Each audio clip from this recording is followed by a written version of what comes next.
I mean, and no, look, you can't say that because they put his whole name there. His name's Jason Day. You see it. You know, if you want to talk about like Michelle Leishman, then like we could talk about Michelle Leishman, or you know Brian Watson. I know we were talking about Bubba, but Brian, I mean, at 8,900, that's a guy. Him and Paul Mickelson. Michelle Leishman's actually kind of fitting because that guy has a pair of man boobs that I've never seen before. Oh man, we got to get this on First Take. Yeah. We'll get skipped to pick up. All right. So, sidetrack. I think maybe our golf thing should be that we just call people by their wrong first names just continuously, and that can be our shtick. Like, look, we can make it right now because only a couple people are listening, but that could be like our continuous shtick that we always get people's names wrong. And then as other listeners gravitate towards the show, there'll be those people that are like, no, you're not winning any money. You lost $100, and be like, no, dude, it says winning. You know, like nah, dog, we won $900. Could be zero. Got the crowns, got an email, said winnings were deposited. It's there. That's right. Yeah. All right. So are you able to fade Brooks Koepka or Patrick Cantlay, or do you have to have one of them in your lineup this week? Is it ludicrous to just leave them alone? They are clearly the class of the field this week. What do you do with those two? I think you can definitely fade Brooks, although obviously that's burned me in the past, but only at majors. So I just have a hard time thinking that Brooks is going to get up for this event. He's coming off of a near miss at the U.S. Open. Cantlay, however, I think the course sets up perfectly for him. He showed great form his last 3 rounds at the U.S. Open. It was really just round 1 that held him back. After that, I think he finished like 7 or 8 under. So Cantlay I like a lot. Brooks, Spieth, Molinari I'm fading. I mean, Jumanji Day is like, he's a guy I have to take a serious look at. Not because I love his stats, but I feel like he's just due to contend. And also Noto from the Roto Grinders likes him a lot. So but here's the thing with this. So you look at Day, you look at Thomas right underneath him, and Casey right underneath him, right? All spectacular golfers in their own right. All of them miss crucial cuts on occasion this year. All 3 of those guys have been in my lineups more than once when they miss the cut. It drives me crazy. Why am I feeling good about those guys this week? In Casey's case, he's got phenomenal course history. That'd be the one thing I'd fall back on. I think Casey's a guy too. He's not quite to the extent of what'd you call him, Brooks Watson or Bill Watson or whatever. Like Bubba was the guy who's the course history king. If his course history is there, you have to play him. But Casey's finished 2nd, 17th, 5th, and 2nd his last 4 years here. Had a pretty decent weekend, shot 67 on Sunday at Pebbles, so he's got some good vibes coming in, and he's got 3 top 5s in his last 4 here. So in the case of Casey, it's course history. With Cantlay, I mean, who else did you say? Jason Day. Jason Day he's kind of been up and down this year, but I just feel like Thomas. Jason Day and Thomas, every time I've rostered either one of them, they've missed the cut. But hey, I really like. Look, here's the one thing that you're glossing over when it comes to Brooks. He's never had a hot drink in his life. Not hot chocolate, not hot coffee, not hot tea. He said he's never had a hot drink in his life. How does that affect? Dumbfounding. I don't understand that. I mean, look, dude, people with ice water in their veins don't put coffee down their throat. I just don't think I could. I get what you're joking at here, but I don't know if I can get behind that. No, I mean, I'm serious. Like that's a serious. Like the joke that came after that was a different tweet, but like he said he's literally never had a hot drink in his life. I don't. I think he just got faded from every lineup going forward. I don't trust a man who doesn't drink coffee. I mean, the guy just wakes up and like throws a giant hanger spit into his cheek and does some curls and then goes to the range and works on his game and just says, hey, I'm going to win the next major, and then pretty much always does it. So So I don't know. I respect Brooks. I love Brooks. He's my guy. I can't do it this week. I just think he's going to be in letdown mode a little bit after not getting the job done last week. Although it was a hell of a rally on Sunday. Yeah, I mean, the guys I like up there are Cantlay, and to a lesser extent, Jason Day. I'm fading the other three, and there's a bunch of guys down in the 9 and 8K range that I like a lot. I mean, I have a lot of.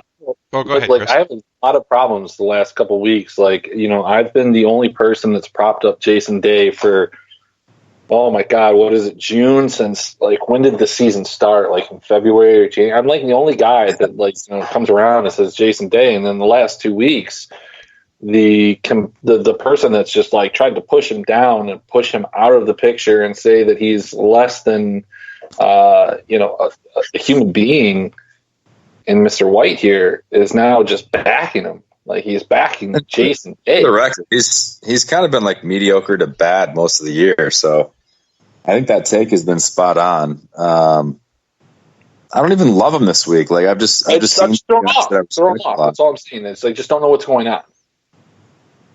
What's that? You're throwing me off. I just don't know what's going on. I don't know what's going on. I hear you. Like, I can assure you I'm not going to be on Philomena Mickelson, who I also have despised this year. Look, Phyllis has got this. I'm not going to be on. I don't think it does, but... All right, moving along. Let's talk about the 9,000 guys. There's only a handful of them. We got Tony Finau, Mark Leishman, DeChambeau, Fleetwood, Casey, and Thomas. Where are you going here? Is Thomas going to bounce back? He loves to miss the cut on me every time I think he's going to do good. I actually like Thomas a lot this week, mostly from an ownership play and a price point play. I think if he's anywhere in the neighborhood of 10% this week, I think you have to go overboard on him because he's shown the ability to make a lot of birdies in this course. He finished third here a couple of years ago. And I think his ball striking has quietly been pretty damn good the last couple of events. He just hasn't capitalized. So I think you take him at low ownership. When he's on his game, he's a significant birdie maker. And that's what I was about to say, is that regardless of how up and down he's been, he is the third highest fantasy points per game score in DraftKings format in the field this week. And that's what we're talking about, right? I mean, That's right. This is a DraftKings-based fantasy golf show, so you got to like JT as the sixth highest priced guy. I would take him over most of the guys in the 10K range. And Casey's up there too. I mean, I liked him last week for the U.S. Open. Didn't quite come through as my pivot off a few of those guys in the 9K range. But he's got such a good course history, as we just discussed here, that I cannot ignore Paul Casey at 9,500. Fleetwood just doesn't do it for me. His long-term numbers just don't look good.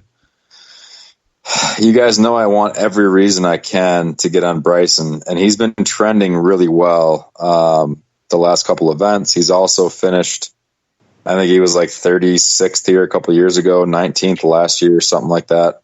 So he's moving the right direction at this event as well as far as his course form. Yeah, he was 26 2 years ago, 9th last year. I think Bryson's going to finish pretty high up there. I'm going to have him as a GPP play this week. And then I do like down at the bottom of the 9K range, I like Finau a lot. He's also got a very good course history.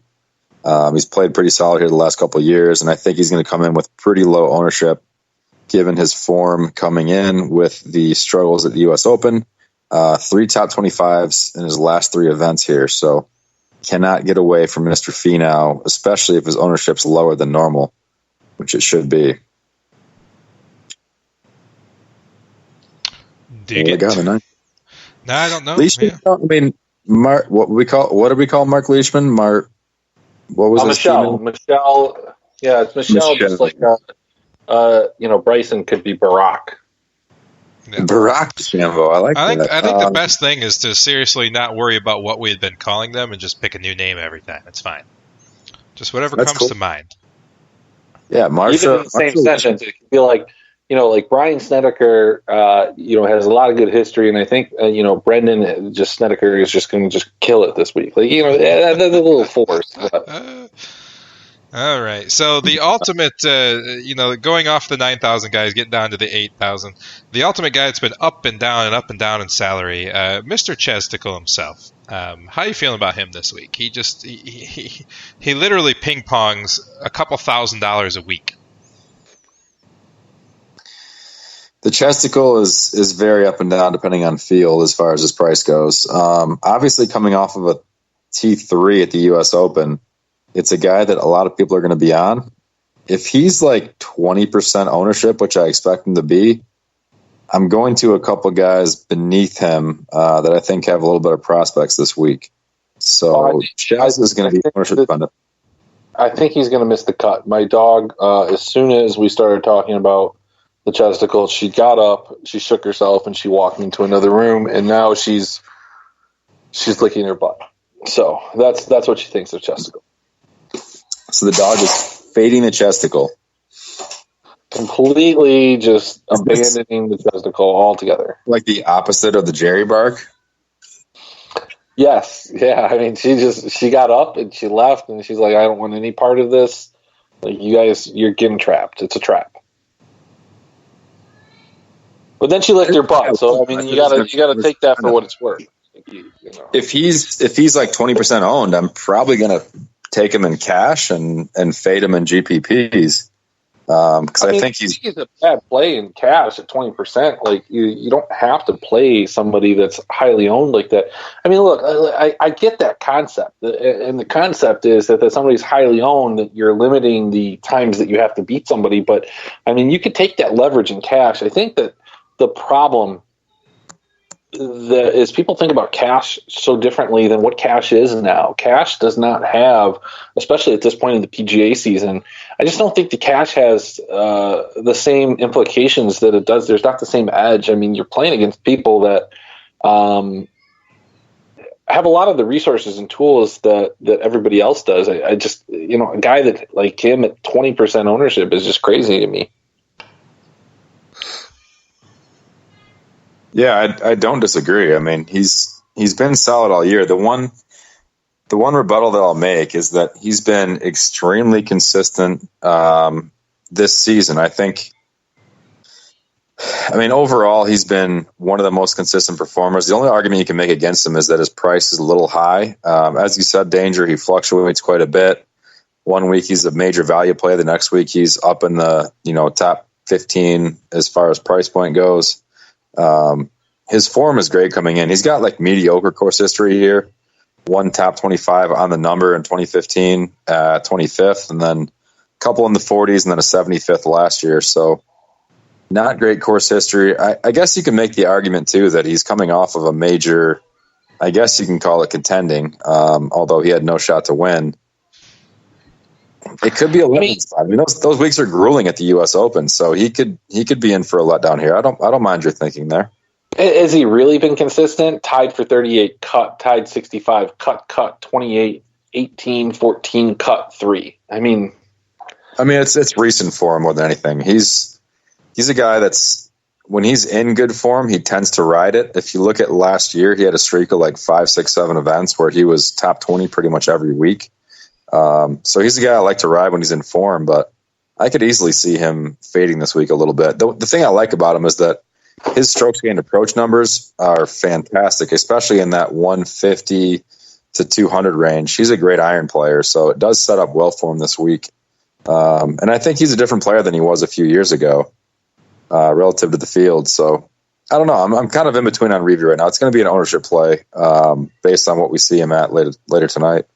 Look, so for me, I don't even think that any of those things, I mean, look, they play a part in it, but if he's the last guy in your lineup at that price point in that range, I'm okay with it because there's not a lot of guys in that range that I like. I mean, right under him, Kokrak, or Justine, whatever his name is. He's been terrible the last couple of weeks. He's come down to earth. The regression has started to show its ugly head. I mean, a lot of these guys that are priced still in that missed a cut though. Yeah, look, you have to click on the name and go a little further. You just look at that cuts list. That's all you look at. That's it. You look at that front screen. You know, you can actually click on the name. Yeah, you can. Click on the name. Yeah, absolutely. I just don't know if there's anybody